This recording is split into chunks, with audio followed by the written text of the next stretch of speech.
Mr. President, Dr. Biden, Madam Vice President, Mr. Emhoff, Americans, and the world. When day comes, we ask ourselves, where can we find light in this never-ending shade? The lost, we carry a sea we must wade. We've braved the belly of the beast. We've learned that quiet isn't always peace, and the norms and notions of what just isn't always just is.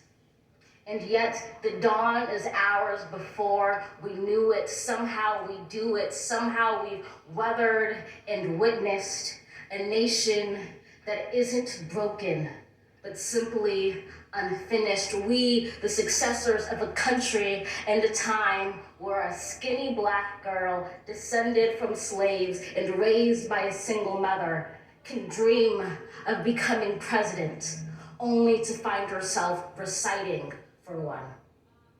And yes, we are far from polished, far from pristine, but that doesn't mean we are striving to form a union that is perfect.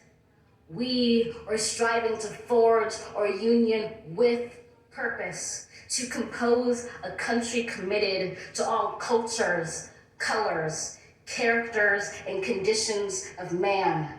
And so we lift our gaze not to what stands between us, but what stands before us. We close the divide because we know to put our future first. We must first put our differences aside. We lay down our arms so we can reach out our arms to one another. We seek harm to none and harmony for all. Let the globe, if nothing else, say this is true. That even as we grieved, we grew, that even as we hurt, we hoped, that even as we tired, we tried, that we'll forever be tied together, victorious, not because we will never again know defeat, but because we will never again sow division. Scripture tells us to envision that everyone shall sit under their own vine and fig tree, and no one shall make them afraid. If we're to live up to our own time, then victory won't lie in the blade, but in all the bridges we've made. That is the promised glade, the hill we climb, if only we dare it, because being American is more than a pride we inherit. It's the past we step into and how we repair it. We've seen a force that would shatter our nation rather than share it, would destroy our country if it meant delaying democracy.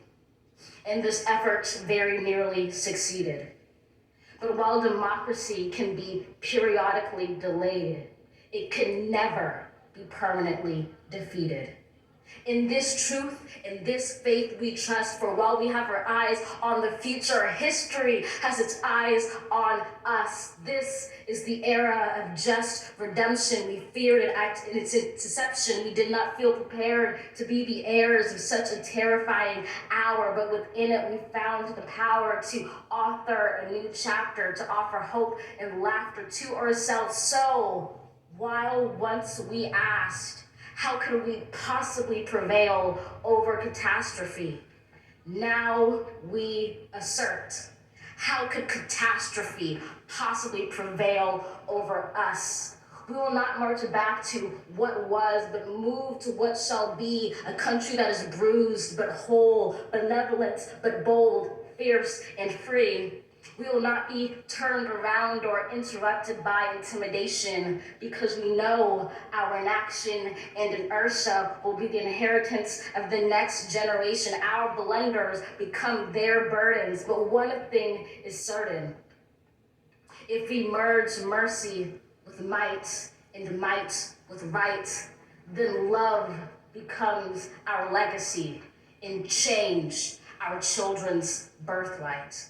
So let us leave behind a country better than one we were left. With every breath from my bronze-pounded chest, we will raise this wounded world into a wondrous one. We will rise from the gold-limbed hills of the west. We will rise from the wind-swept northeast, where our forefathers first realized revolution. We will rise from the lake-rimmed cities of the Midwestern states. We will rise from the sun-baked south. We will rebuild, reconcile, and recover in every known nook of our nation, in every corner called our country. Our people, diverse and beautiful, will emerge battered and beautiful. When day comes, we step out of the shade of flame and unafraid. The new dawn blooms as we free it. For there is always light, if only we're brave enough to see it, if only we're brave enough to be it.